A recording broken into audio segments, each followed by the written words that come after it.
Mãe Rita de Cássia é teóloga, mãe pequena da tenda de Umbanda, Cacique Pena Vermelha e Ogum Iara, integrante da Iniciativa das Religiões Unidas, URI, do Fórum Interreligioso por uma Cultura de Paz e Liberdade de Crença, da Secretaria de Justiça e Direitos de Cidadania do Estado de São Paulo, do Instituto Nacional de Tradição e Cultura Afro-Brasileira, do Superior Órgão de Umbanda do Estado de São Paulo e do coletivo Afoxé, Filhos do Cacique e Patuá Cultural. Boa tarde a todos e a todas.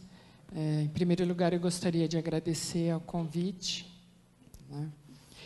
E você vai ter que controlar meu tempo mesmo, porque, assim, falar de religiões afro-brasileiras não é fácil, e, ao mesmo tempo, é muito fácil, a gente sempre se perde no tempo, né?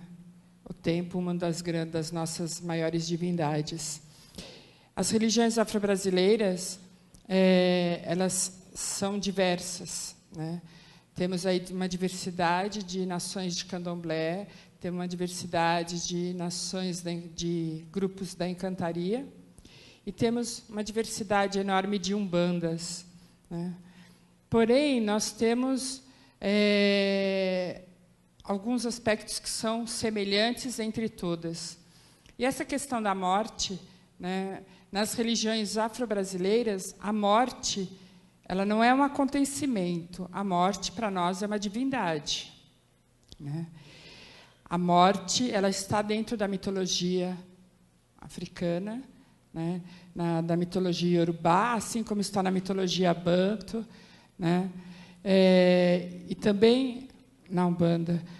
A morte, ela ganha uma concepção de divindade quando Olodumare cria a morte para que ela dê aos seres humanos, né, condições de chegarem ao caminho do espírito, ao caminho dos orixás, após o seu período de vida na Terra, né? Então, a morte, para nós, ela é muito diferente do que é para a maioria das pessoas. Primeiro que, para mim, falar de morte, eu tenho que falar de nascimento.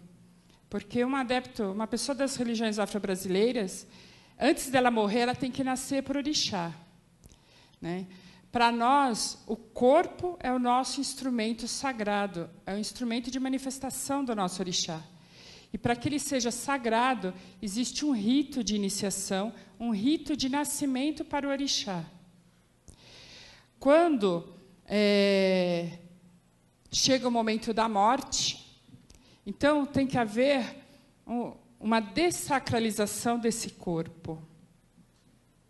Então, por isso que, muitas vezes, quando falece um filho de santo, falece um sacerdote, às vezes os hospitais sofrem certos assédios do terreiro onde aquela pessoa fazia parte, porque esses ritos eles são necessários dentro da nossa ritualística.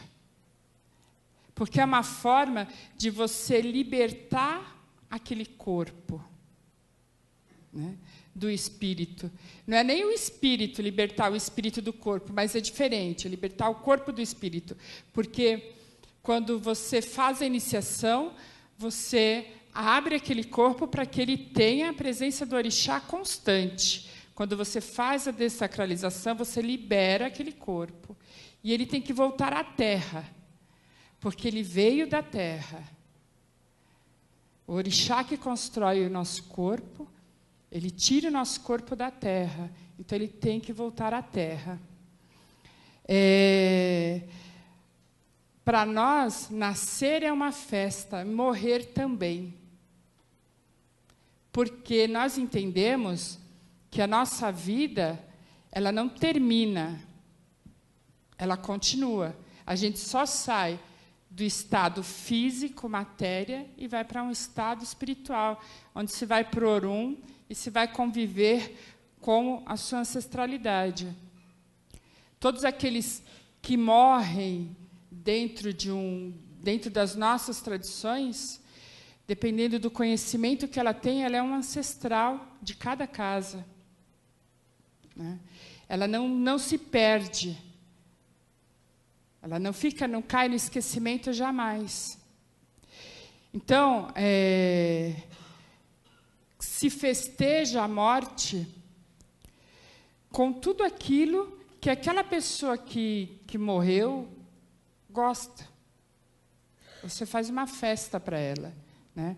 Existe, dentro da nossa mitologia, existe um mito que explica isso, onde Oiá, ao ter o seu pai adotivo, quando ele falece, Oiá não se conforma com isso, e ela resolve juntar todos os pertences de caça de seu pai, porque ele era um caçador, e enrola num pano, né?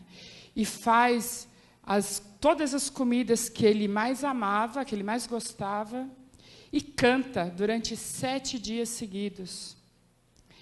E nesses 7 dias que ela canta, todos os guerreiros, os caçadores, eles vêm ao encontro dela, e eles dançam e eles cantam com ela durante todo esse período. E aí, no 7º dia, ela entrega todos os pertences e comidas que o pai dela possuía, aquilo que ele gostava, aos pés de uma árvore sagrada. E esse acabou se tornando, por Olodumare, ele foi consagrado um ritual aos mortos. Né?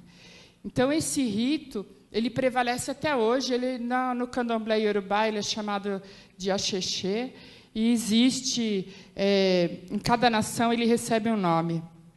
Tá? Então, para as religiões afro-brasileiras, a morte não é um peso, porque nós não enxergamos ela como um fim, mas sim como um começo. E por mais que as famílias sintam a falta, cada vez que ela retorna ao rito, né, ela retorna àquele momento mítico e tudo aquilo passa. Né? Então, não temos um luto extenso. Se é um sacerdote, dependendo da tradição, a casa fecha 21 dias, 3 meses. Tem ritos, como no tambor de Mina, a casa fecha 1 ano para o público, mas fecha para o público. E quando ela é reaberta, então todos os adeptos da casa passam por um ritual de limpeza, de purificação, a casa é toda purificada, e se faz uma enorme festa, chamando todos os orixás novamente para a casa. Então, não há tristeza. Há sempre alegria para nós. Cumpriu o prazo, Padre Bison? Mais 1 minuto. Ainda ganhei 1 minuto. Olha, estou tentando ser o mais sucinta possível. Tá? Então, na passagem, nós temos alguns orixás. Iku, a morte, né? Que ela faz esse percurso de tirar o espírito do corpo, né? Ela promove e levá-lo até o seu caminho. Porém, quem faz com que o espírito trafegue por esse caminho é Yansan. Yansan, ela está no cemitério, ela está nos ventos, ela está no tempo e ela está na morte. Né? E ela é quem ajuda a esse tráfego. E Nanã, né? Ela é um orixá que cuida do corpo após a morte. E agora meu tempo esgotou. Obrigada, gente.